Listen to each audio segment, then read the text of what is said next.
তুমি কি বাবা আমি চাকরানি?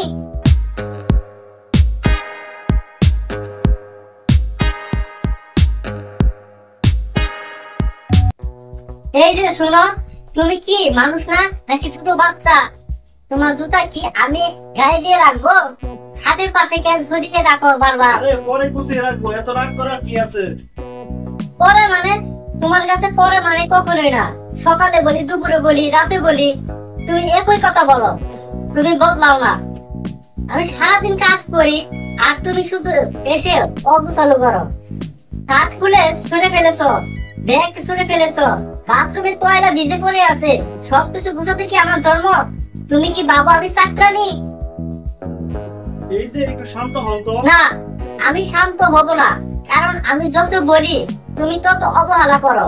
তুমি যদি জানো তোমার এই ছোট ছোট অভ্যাসগুলো আমার জীবনটা নষ্ট করে দিচ্ছে। কিন্তু না, কোনো কিছু শুনবো না।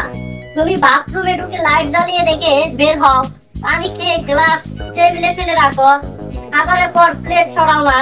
একটা মানুষ কিভাবে এতটা অসচেতন হতে পারে বলো তো? তুমি এত রাগ করো কেন? কারণ আমি ক্লান্ত। সারাদিন ঘরের কাজ, তোমার পিছনে ছোটাছুটি, তারপর তোমার কাছ থেকে সামান্য সহযোগিতা পাই না।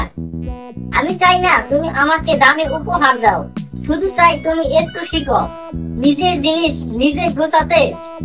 এটা কি বেশি চাওয়া? তুমি আমাকে কোনোদিন বুঝতে চাওনি।